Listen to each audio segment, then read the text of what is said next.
If you are passionate about paper crafting and you just so happen to love adding dimension and flair to your projects, you're in for a treat. In this tutorial, we're going to explore the beauty of 3D texture fade embossing. I know, that's a mouthful. And how they can transform your creations into these absolutely stunning works of art. So thank you, ScrapbookCom, for sending me 3 new A5 3D embossing folders from Sizzix and Tim Holtz. These sizes are brand new right now. You can see here that I am embossing with the botanical large in white, which is absolutely stunning. The next one is called Entangled Large. We're going to get a look at what that pattern looks like on the white mixed media cardstock. And then the last pattern that I have is called Lumber Large. You can see it here. Simply stunning. Stunning just like it is, but let's take it to another level. All right, to take our project today to the next level, it's going to involve some inking. It's going to involve some stamping. So what we're going to do first, I am going to use the Botanical Large today. Again, this is A5 size. It's generally speaking about 6 by 8, a little bit smaller than 6 by 8. So I have cut from mixed media paper, my most favorite paper for inking with, a 6 by 8 piece of paper. And we'll trim it down later on, and you'll see how that and why we'll need to do that. Before we get started with that, though, I have here the inside of our 3D texture embossing folder. And on this one side, you may or may not be able to tell, this is the, for the piece itself, this is the embossed. This is the raised size over here. This is the debossed side over here. Part of the debossed side involves this flat surface all the way across the entire side of that texture fade. What I'm going to do to start is add a ledger script, not ledger, it's a script stamp. This one's actually called Exquisite. Oh, it's so exquisite. All the way down. And to do that, I'm using scorched timber. And I'm going to ink up my stamp. And for each time, I'm going to apply it to the inside surface of this folder. I'm going to re-ink it. Okay, I'm just going to do this all the way down. Okay, so just like this, and just repeating the process until we get to the end. Now, any color would work. I am using a little bit darker color with the scorched timber. And we're going to tone that down here in a minute. So let me add one more impression here. Scoot this up, move this back over here. Okay. And this last one here. Okay. Then what I'm going to do, I'm just taking a piece of text weight paper, and I'm going to take off some of that color. So this is why any color works. Again, the scorched rather, timber, it's a little dark. So that's why I wanted to kind of blot it. And I might actually need more blotting than that. But you're going to see later on, we're going to run our inked piece of 6 by 8 through there.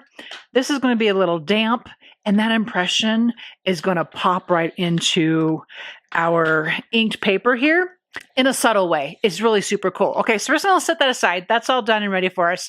In the meantime, let's go ahead and finish prepping the 6 by 8 paper. And again, remember, 6 by 8, a little bit bigger than A5. I'm doing a direct to paper inking. I'm using Distress Spray Stain in Antique Linen. And I'm just going to go over it a bit. Now, the intensity of the background is all based on how much ink is applied in this process right here. And so I'm not really adding much in this example. Now, let me show you some other things I've done here. This example here is an inking, but I've come in with ink blending brushes and Oxide inks, and I've actually colored the surface and then added some Distress Spritz as well. And we're going to add Distress Spritz to ours as well. This one here, you can see in between on the flat parts where there is some of the script stamping. And this color is a little more all over because I did more of this type of technique. Here's another example, just plain, it's just half of it, but you can see how there is more of an overall colorization by going this way. Now, what do I mean to say to you when I share all that with you? And that is this, that the techniques, the results, the inking, the details can matter based on how many different ways we're going about adding our inking, how many different colorways. It's just really splendid, the things we can do with this. Okay, I have dried this a bit with my heat tool. It's not dried 100%. There's still some dampness to it, which I discovered I actually want that on purpose. So this is the side of the embossing folder that has been inked. So I'm going to lay the inked side on top of that very carefully and close it up. I have my Sizzix machine out for this. I have taken off one of the portions of the cutting platform. And so then my embossing folder goes on top and then another cutting plate. And I'm just going to pull that through. Okay, that's gone through the machine. And this is what I'm left with.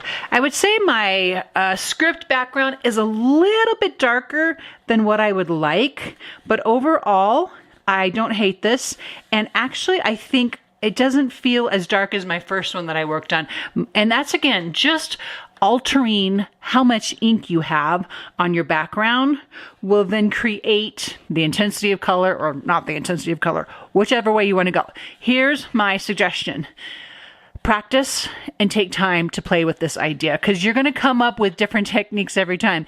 It's just the nature of ink and color and impressions, and even like the scorched timber on the back of this. I'd be like, okay, next time I need to take a little bit more off, but we're just going to go with this one, and let me show you what I have next. All right, I'm going to actually come back in here with some more of the antique linen and the Distress Oxide ink pad. I'm just going to come in. I'm just going to hit some of these parts that are a little bit more white than maybe I would like them. And it's going to be a little bit different coloration, right? Just a tad, because it's not the Distress stain. I'm sorry, the stain ink is just a little slightly different than your ink pad's going to be. So this is obviously an optional part here, and I don't actually really need a lot. I just wanted to kind of hit it a little bit. But then I also have the Tattered Rose, and I'm going to do the same thing. This time though, what I'm going to do with the Tattered Rose on my emboss pattern is I'm going to hit the tops of the pattern. And so by virtue of the fact that I'm on a paper surface, some of this pinkish color is going to hit the background. But for the most part, what it's going to hit is the tops of this embossed portion. And I just love this look. And it's what you saw when I shared these other pieces to you, when I would come back in here and hit the top of that relief with some of this color. And again, a great opportunity to play and to figure out what you like about how much color, how little color, and realizing too, I mean, we didn't have to bring two colors in here, and actually we're going to still bring a third color in here, so just wait for that. We don't have to bring all this color in here. We could have kept it white. We saw how beautiful this looks in the white. I have the wood grain here still. And then this other pattern, which the name is escaping me presently. It's a Baroque pattern, I believe. Beautiful in white, right? Just fun in color. So I'm inviting you to take some time and to play and to see where all this coloring takes you. All right, when you're embossing this with the folder, the embossing doesn't come completely to the edge of a perfect 6x8 paper. So you want to maybe, if you, whoops, did not mean to do that. So if you are wanting, if you come in with a 6x8 piece of paper inside the embossing folder, you're just going to want to trim the part that does not get embossed. And you'll see that. It's very clear. What I wanted to do next is to not only add an edge with the scorched timber, I also wanted to round my corners. So that's what you saw me doing that there. And so I'm going to come in here with the scorched timber and this little small blending brush and just get, the reason I'm going for a smaller blending tool is I just want to get the edges. I love to come in and edge something like this, even though the color inside of the project is really a soft, delicate, kind of sophisticated coloration going on. And you're thinking, well, why'd you come in with such a strong color like scorched timber? And the reason for that is I'm adding this vignette. As a photographer, when we're editing our photos, very often we'll add a vignette to the photo. And it softens the edges, it brings the focus into the center of the project at hand. And that was my thinking here. I didn't want to leave my edges plain. So just coming along here, I'm coming in a little bit over the edge and I'm picking up some of that. I've got some little cutoffs here. I keep pulling off in case you're wondering what I'm doing. I'm hitting some of the embossed part and it's just really pretty to me. I love this effect. And so that's the reason behind coming in with this coloration. And you can see this is really taking shape.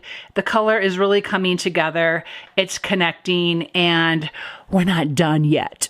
All right, now what I want to do is I want to come in here at the Antique Linen Distress Spritz. These two colors, the Tattered Rose, the Antique Linen, are almost always on my table.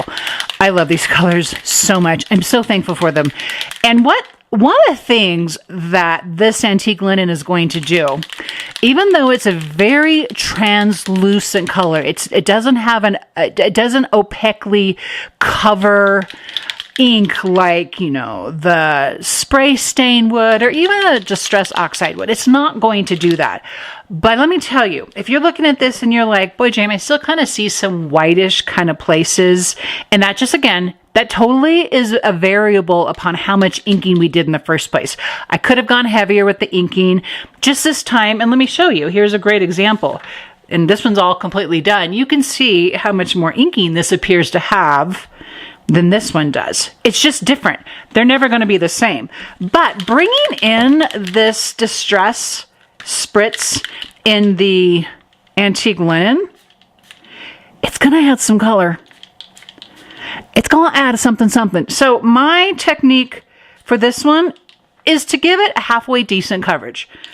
I am not saturating this. I'm not 100% covering it, but I'm not being afraid of adding some color to it also, which is going to be different than how we're going to be adding in the Tattered Rose, as you will see in a minute. Now, what I do really like to do after I've added Distress Spritz is to heat it and dry it. And doing this also kind of pops the sparkle glistening factor of the Spritz. So take some time and go ahead and dry after each application of the Distress Spritz. All right, next up, Tattered Rose. Now this time, the technique I'm going to be employing to add in let's talk about this for a second. I don't know if you can tell the coverage here of the Antique Linen, but it's pretty good. We don't have big splotches. We have a little bit more even spraying. Okay, maybe that's a good way to explain that. Whereas now with the with the Tattered Rose that I'm throwing all over the place, I'm going to just kind of partially depress my sprayer, and I'm looking for some bigger splotches. I'm not even moving across the paper like I did with the Antique Linen. Yeah, that's some really good example there. I'm actually wanting the effect of a big splotch of color here. And I actually have some on my pump there that I could just kind of shake off there. All right, so can you see the difference of how we did this? I think you can. And again, I want to dry this, so we're going to do that next. All right, in the spirit of Make It Mini May, almost said March, Make It Mini May, I want to make a little mini album now, utilizing this inked embossed beauty as the cover for this. So I just have some blank 3x5 pieces of paper here. I'm just trying to decide how to best make this even. And I think we're just going to bring it right up here along the 5. There's a 5 mark here where my finger is. I'm going to bring it right along there and go ahead and punch each of these cards out. I have about 20 here. You can always add more. And I'm going to make an insert that the emboss cover will then, at the risk of sounding redundant, cover. Okay, so I'm going to do that now. Okay, I'm going to utilize a silver. This is about 5/8. You probably could have used a 1/2 inch on this. It's what I had. Using what I have, that's what we do here. I'm going to go ahead and trim this off at this one. I don't need all of that. So cutting that off, threading this in, and that's all I'm going to do to make my insert. Anything that I'm going to add to it, I'll add later. And then I'm just going to line this inside of here. I like for this open piece here, in case you have a cinch and you like to know how best to use it, I like to line it up against kind of like the wall that's in here. And then squeeze that down. And just do it one more time, make sure we're good. All right, pretty happy with that. Sometimes I have to go in here and tell it what to do, where to go. Okay, so now to make the score lines inside of our cover, you need to use a scoreboard. I use my trimmer because that's just what I use. And we're going to come in here at 4 1/4 and create a fold, a score right there. Create a score line. And then we're going to come and move this over to about 3 1/2, a little bit less than 3 1/2, and create a binding of sorts, right there in the middle of that. And you're going to kind of play with this a little bit. And the reason for that is because you have the rings here. And so they're just going to kind of, if you have this too far over, which I kind of do a little bit, or it can go this way. And that actually kind of fits better for some reason. Okay, then you have this nice cover for the 3x5 insert that you have here. So we're going to just add this right into the back of the book with some double-sided adhesive so that it's down nice and good. Maybe a little bit here on the side. Okay. I'm using the 3/4 width double-sided adhesive. You could use a 1/4 inch, just whatever's going to work. You're going to make sure that this fits inside. That's your binding here. It fits inside of the binding that you've created. You can come over a little bit as long as you're not going over the cover, the back cover of this, and then fold that over, and you have a really simple, easy journal. I think I'm going to use mine for some art journaling. I love how it just sits in there. I love how my book comes around and just fits this perfectly. All right, last thing I want to show you today, last little tip. We've made a beautiful cover, right? We love it. I love it. I think this is so much fun. There's other patterns that are part of this new release here. And I showed you how to use the mini cinch and how we have a really easy book inside of here. I have taken another trimmed down piece of paper. This is also from 49 Markets, the Flower Emporium. And I have gone ahead and punched the holes from the mini cinch right into the side of this. And I'm just snipping now the outside of each of those, just one little snip there for each square, and you can pop that right onto these rings anytime, at any place inside your book.